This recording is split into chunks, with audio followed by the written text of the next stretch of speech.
Unchurned is presented by UpdateAI. There's no better way to build trust with your customers than being in the trenches with them, helping them through bugs and service delivery issues and things like that all seem to benefit when renewal time hits. So across DocuSign and Microsoft, you've got this whole trend of CSAM, Customer Success Account Managers, some concatenation of all the roles combined. Has that trend, come over to you guys yet?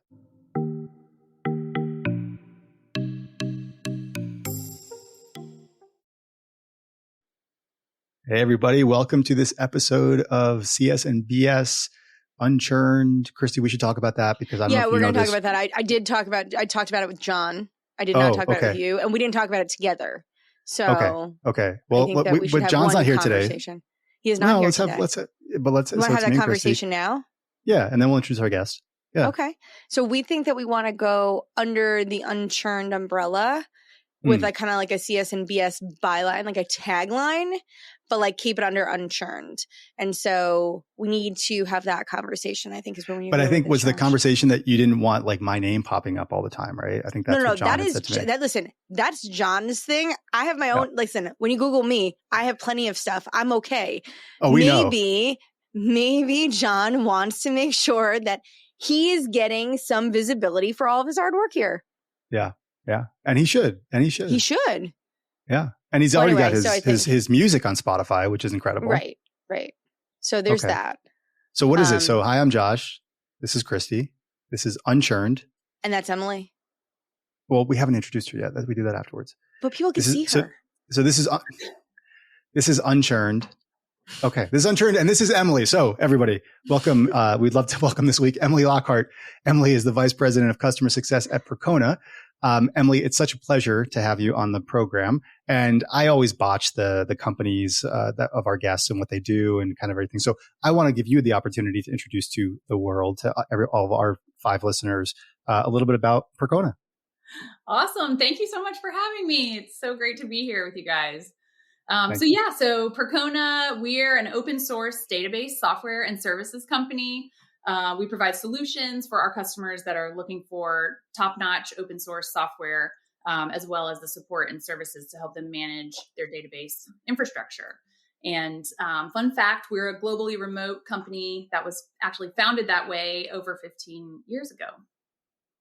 Awesome. Wow. Well, 15 years ago. Wow. Yeah, they bucked the trend. Yeah. Yep. Yeah. So you've been with them for a little over 4 years now. Started as a manager of CS, then director, now vice president of customer success. Tell us a little bit about what your org looks like.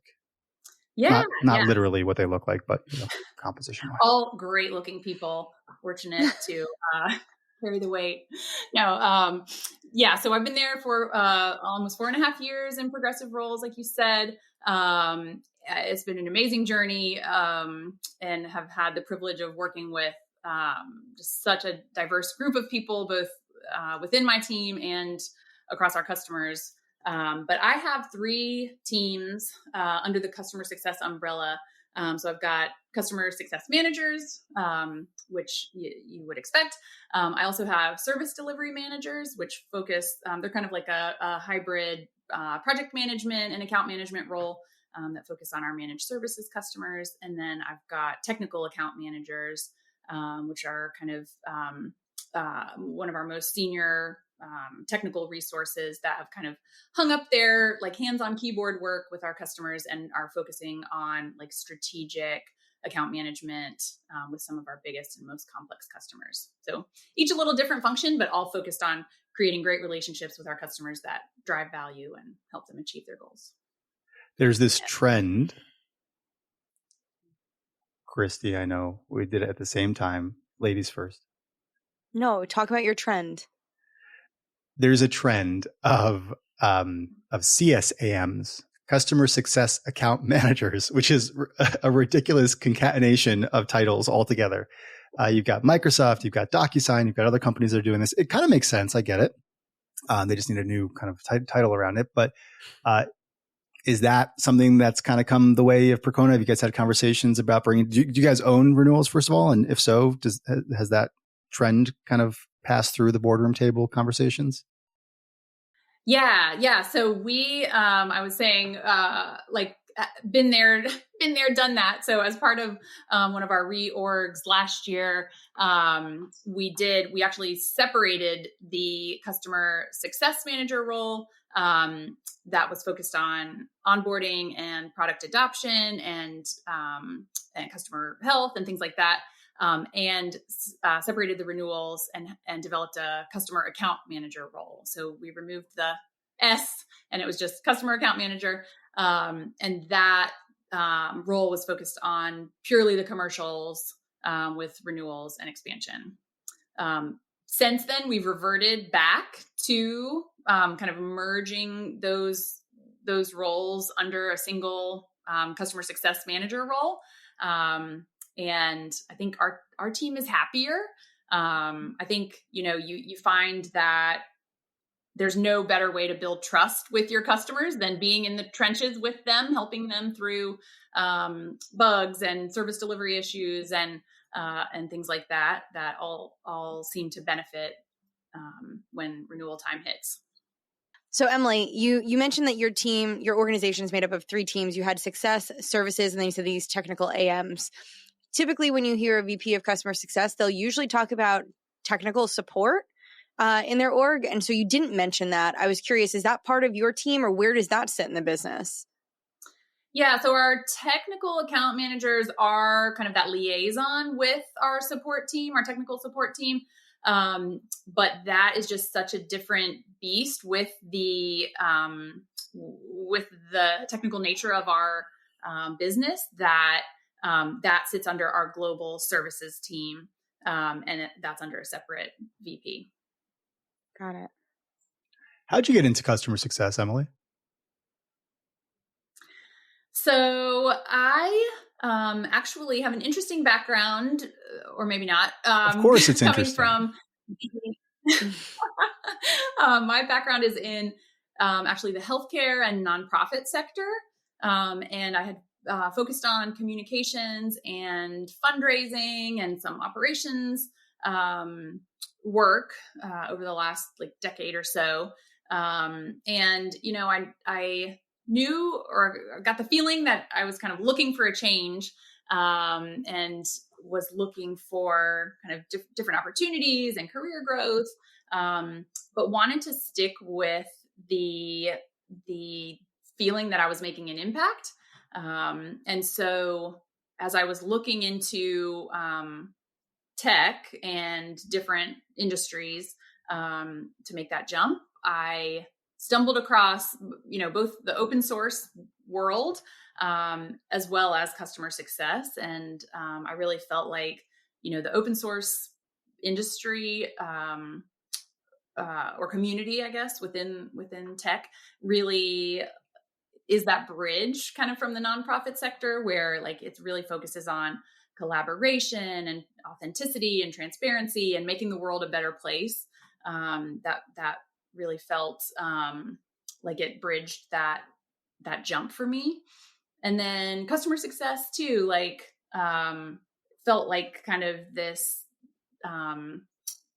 beautiful way to transition work that I had been doing with fundraising, which is kind of like the sales world of the nonprofit sector, and communications and kind of like client focused work on the corporate side.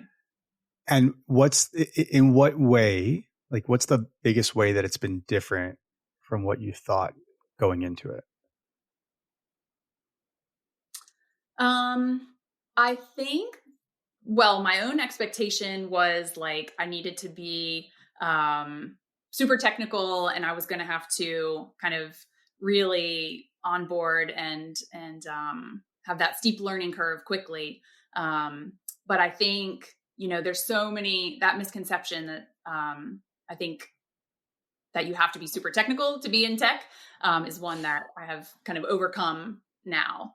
And then I think the other piece is I was thinking that in the nonprofit sector, you have all this flexibility and collaboration, and that maybe wouldn't be present in the corporate world, but I found it to be the opposite. and been really pleasantly surprised that way.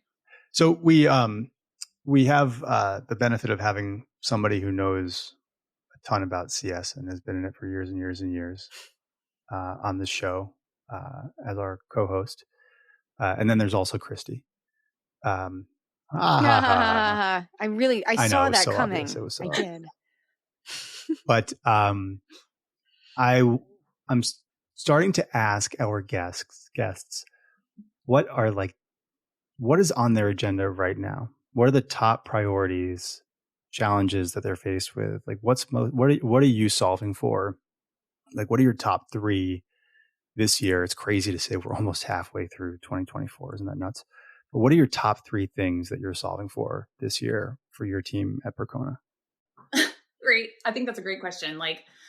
So first and foremost, it's always about delivering value and I think meeting the changing needs of our customers and the market and what that looks like.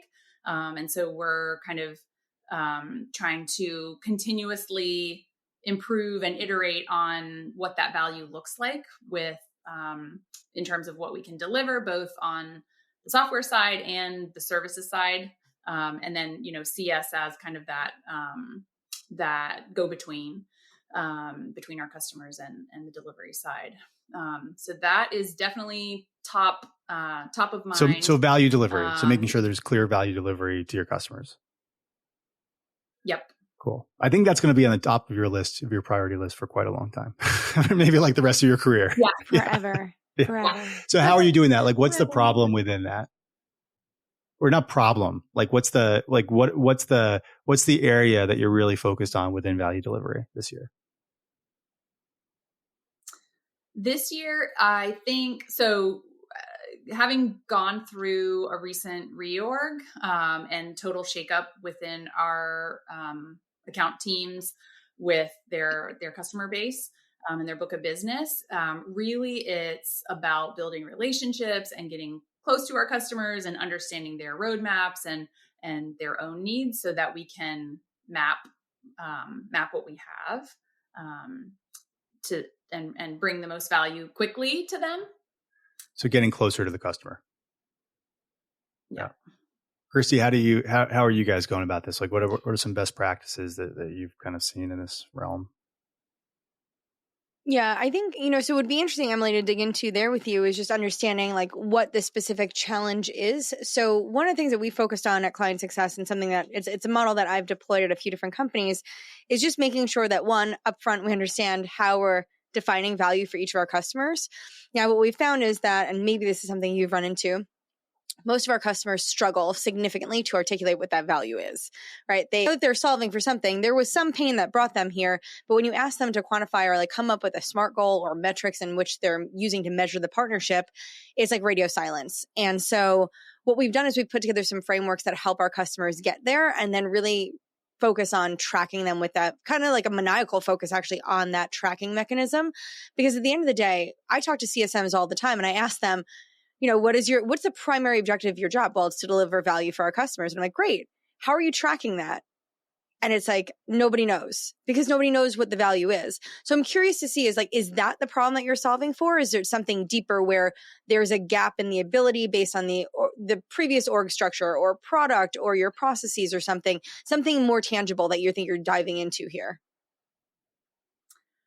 Yeah, I think, so we have a lot of those metrics in place. We're looking at things like utilization, engagement, CSAT, NPS, all the good stuff, right? All the classic KPIs.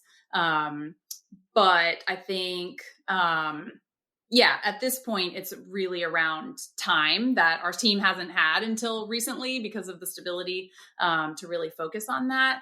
And another thing that we're looking at, so when we kind of went through this most recent shakeup, we, we had to do more with less. And so we created this hybrid, high touch, tech touch account segmentation strategy from a defined team that we had of high touch CSMs and tech touch. And so looking at kind of putting that segmentation back in place, so they're not having to do so much code switching and jumping back and forth, and really have time to sit down and put those pieces in place, like you just mentioned. How are you guys defining value delivered to the customer, or how are they defining value? That's what I was just going to ask, because the metrics you listed off made sense as internal metrics, maybe to hold your CSMs accountable. But I was curious to understand is like how your customers are defining value for the partnership, because I'm assuming that would be the value delivery that you're more focused on. Right. Yeah. So within the database sector, like I think we're looking at reliability, scalability, high availability, things like that. Like they don't want any downtime of their application or their databases, because that all equates to money. So like looking at that is kind of our key value. So is it, I mean, I'm going to intentionally reduce this, Emily, and then you tell me how I'm wrong, right? Is it just as easy as like, yeah, there was good uptime, the data's flowing, at a performant level, like you're cheaper than the competitors, like we're good here, we're going to renew, or and it's obviously I'm setting up a straw man, but like, what else is it there as part of like the value delivery that you're trying to demonstrate to them? That stuff's all table stakes, but like, here's why, here's where we're going to get expansion from, and here's why you should not switch over to anybody else. Yeah. So I think our main value prop is really around being both open source. We build and package our own distributions of upstream and community databases. And so that software is free and available for anyone to download. And so that combined with our services really provides this holistic solution that is truly, like, we're talking millions and millions of dollars in savings from the enterprise vendors, right? And so that is like our main value prop. And I think with the other, sorry, I just totally lost my train of thought. No, totally. I mean, what you're talking about is what we hear all the time right now. It's like, this is companies are being shaken up, rift, kind of turned upside down. And at the end of the day, leaders are asked to do kind of the whole, it's a platitude, but more with less. And it's tough. So you're kind of coming back to normalcy now, or new normalcy, and trying to figure out how to really scale your relationships with your customers in meaningful ways where you can make sure that you're measuring their value and that they're aware of all the value. And in this case, it sounds like performance and also cost savings. Sounds like kind of the program that you're most focused on right now. Is that a fair analysis? Yes. And I just remembered where I was going with all of that. And so, the customer's ability to, thank you. Customer's ability to kind of inform what they want to see in our software, and kind of drive those feature requests and things like that, I think is another big value prop. Yeah. What's number 2 on your list of priorities for this year? So I think I already kind of scratched on the bringing the high touch and tech touch account segmentation model back together. I'd like to, I want to start looking at, really putting that account segmentation back into place so that the teams can really focus and, identify that. So how does that work? Like map that out for us, or help us visualize that, bringing those, the high touch and the tech touch back together. What does that mean exactly? So I think what I'd like to do, I mean, they're very different models of account management, right? And so looking at separating those back into, having a portion of the team be focused just on those high touch enterprise customers, and then look at what we can do. I mean, we've come so far with AI and technology, and even in the past 4 years since I've been here, that I feel like we really have an opportunity to kind of reimagine what that tech touch point looks like, and how we roll that out. So excited to kind of dig into that. What interests you around like what's out there for AI for Tech Touch? Well, we're just kind of scratching the surface with it at Percona. We just got UpdateAI as our. That was actually not intended to be. I was No. I wasn't like. I actually almost did not ask the question for that reason, because Tech Touch, right? We're a little bit more high touch with it's based on meetings and interactions. So, but thank you, Emily. Hey everybody, it's Josh. I'm taking a quick break from the podcast to tell you a bit about UpdateAI. I started UpdateAI to solve two major challenges for CS teams. The first is that we save CSMs 4 to 5 hours per week with our productivity through AI. Secondly, we give leaders a window into all the conversations across each account and the entire portfolio. So we help knowledge transfer, we help increase the coverage model of your CS teams, and we help you detect emerging patterns in what your customers are telling your CSMs across all the risks, product feedback, advocacy moments, and expansion opportunities. So come check us out at www.updateai. It's completely free to sign up and trial. Yeah, but we're using it, as a CI tool. And I mean, maybe we're behind the curve. I mean, our sales team has been using a tool for ages, and but I think like it's really already kind of transforming our team's ability to be more efficient and kind of send quick responses and just have those insights into kind of what's happening across their customer base so that they can quickly see, like this is happening here with this customer, like, is this a one-off or a trend?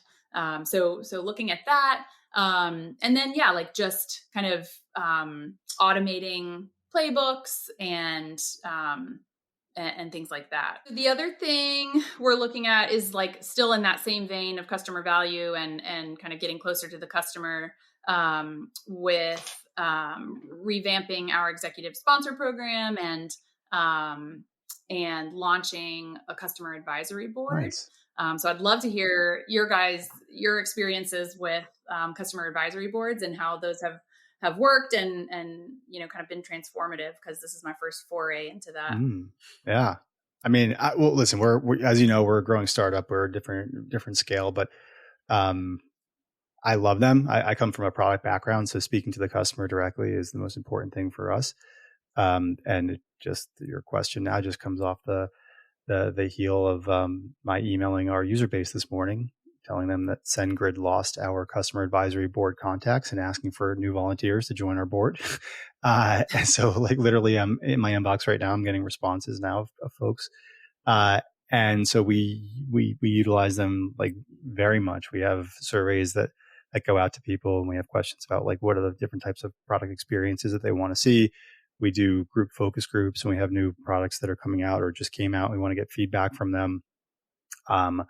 We actually also, in this new go around, want to create a WhatsApp group of all of our product advisory board users so they can all communicate with each other and help each other solve questions about what they're up to in their careers. Because I've noticed we've done this a little bit now with like the CCO Club, which is our new brand around all these workshops that we do, where you and I met, Emily.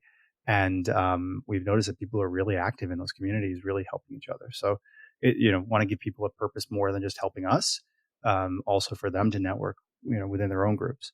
Anyway, so at a startup level, it's like, it's done wonders for us. It's been night and day for us. Kristi, what do you guys do for your cabs and whatnot? Well, so I would say first, I think it's fine and fair to distinguish between, you could have a CAB, which would be a customer advisory board, and you can have a PAB, a product advisory board. And those two things can be very different. And so Josh, sounds like you're leaning more into the product advisory board motion, which makes a ton of sense because of the stage that you're in. Yes. So Emily, I will say I've done both independently. I've done both of those at the same company. So they are very different. And so I think it depends on what your objectives are. Like when we've done CABs, like customer advisory boards, these are really formal motions where we had created big programs around it, where we were like orchestrating quarterly meetings with these very senior executives. We weren't talking about product. We were really talking about industry and vision and partnership. It was a much different conversation. And it required a lot of resourcing and structure and funding, quite frankly. And then when we've done the product advisory boards, it does feel a little bit more casual in the sense that it is about soliciting feedback and getting folks into beta and working with them collaboratively on the innovation of your technology. So I would say, well, I guess my first question to you is, which one of those sounds more like what you're doing? Yeah. So I think, the product side is probably where we are currently, with the goal of kind of getting to the customer advisory, more strategic, high level side. Yeah, and that makes sense. Most people, I think, do start with a product advisory board, and I think that is a great place to start because the customer advisory board is, like I said, it takes a lot of time, it takes a lot of resources, and it's not something you want to get wrong ever because of the caliber of people that you're inviting to participate. And in fact, one of the companies I worked for where we did the CAB, I mean, the people that we had part of that advisory board, there was compensation, some in equity, some in revenue, and so it was a very strategic role. It wasn't like, hey, come volunteer and give us some time and like lean in here. Some of them weren't even our customers. They were industry professionals and visionaries in the spaces in which we operated. So in that case, what I would say is like those programs had to be very well thought out, very well orchestrated. And it was a big investment from our executive leadership teams and, financially an investment. Whereas the product advisory board, I think often we just got immediate value from. And so I always tell people like start there because it's easier and it could be a little bit more, it requires less from the teams to orchestrate that. And it can be a little bit more casual, more interactive. And I think that actually fuels more of a community. So like what Josh is doing, I think that parlays really well. And so like him creating a WhatsApp group makes perfect sense as like a next step to bring these folks together because the individuals that you're usually pulling into that, they're usually part of your customer base or prospects. They are very interactive. They're wanting to solution and help each other. And so that naturally should be happening, and then giving them a place to do that more formally allows your brand to be at the center of that. So if that's what you're doing, I think that you're definitely onto something. I think that's the most fun one too. Yeah. Oh, thank you. That's great. Thank you for educating me, Kristi, on the difference between product and customer advisory boards. Seriously. We can go into it. There's a lot more there, Josh. What for me to thank you for? Yeah, I agree. Yeah. Emily, it's a tough year for everybody. Lots of people we all speak to every week that are out there looking for their next role. They're free agents right now. What do you look for when you're hiring? I don't know if you guys are hiring now, but when you are in that hiring phase, what are some of the skills that you're looking for folks across your team? Yeah.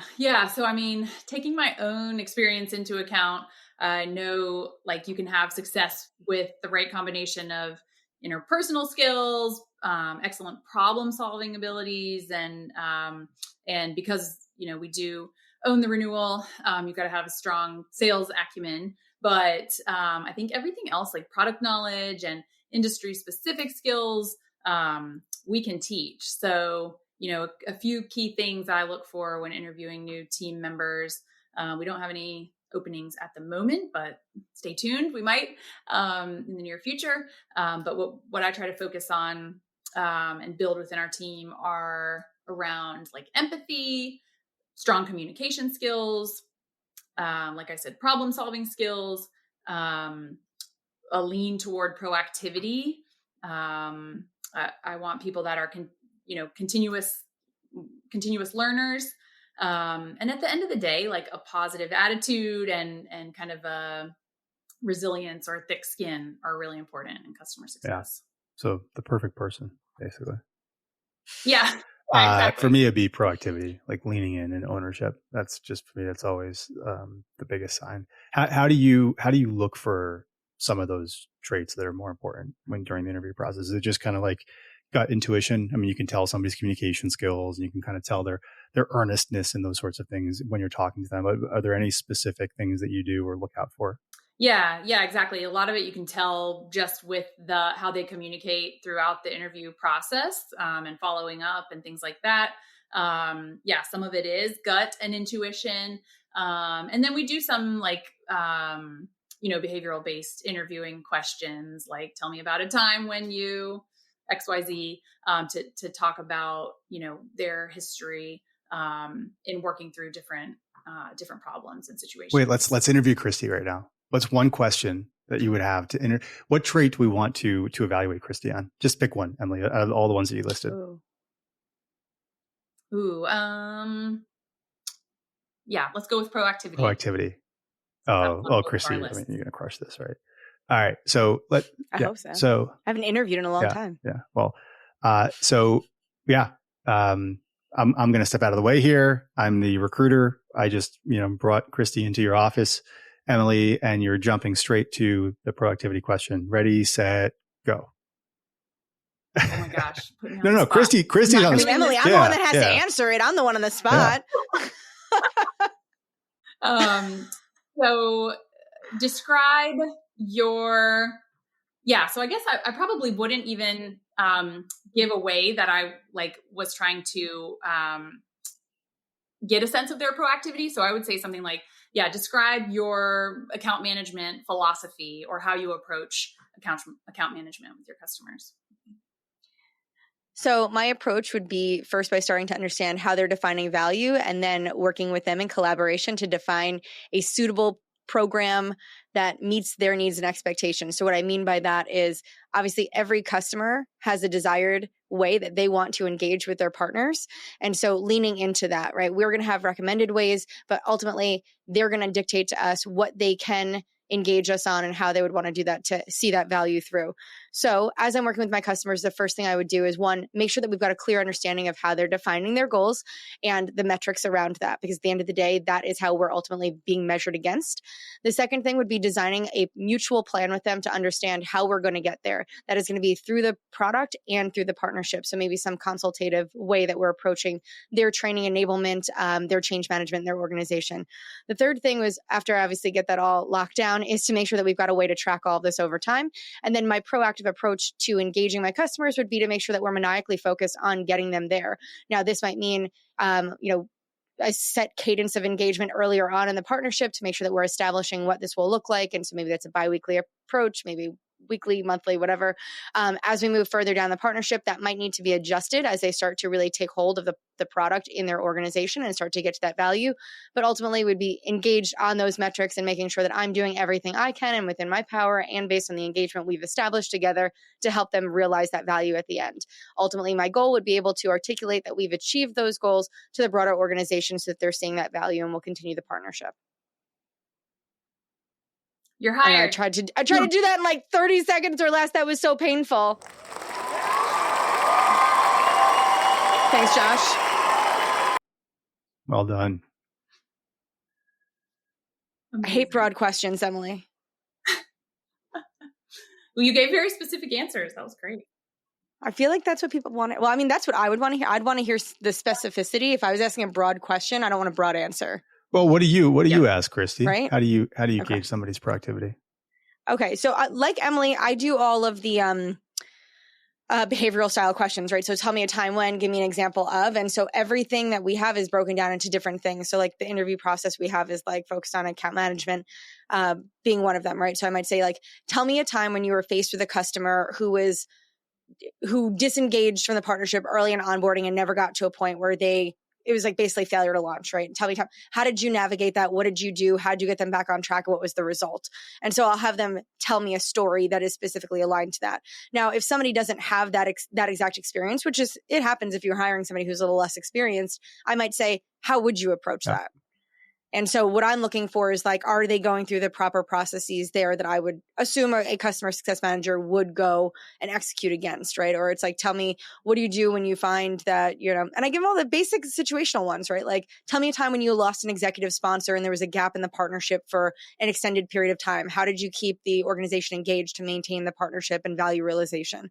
Things like that. So I'm always looking for just ways that they've approached things throughout their experiences. And then again, if they don't have those experiences, I want to hear how they would.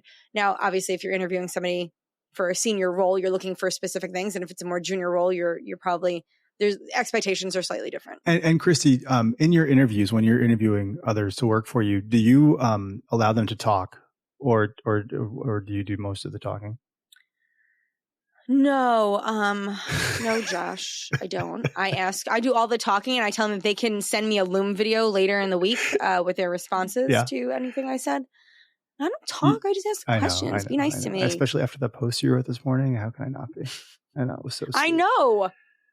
This is where that part where I said you bother me comes in. Yeah. Uh-huh. Well, this was good. This was good, guys. We should do it again. We should invite John next time. I know he was jealous. Emily, thank you so much for being on the show. It was great. It was great to hear your history, how you got into CS, what's going on with Percona, your priorities this year, going after value proposition discovery and making sure that you're aligned with your customers on that. And wish you the best of luck throughout the rest of the year. Have a wonderful summer. Thank you so much for being with us. Yes. Thanks so much for having me, you guys.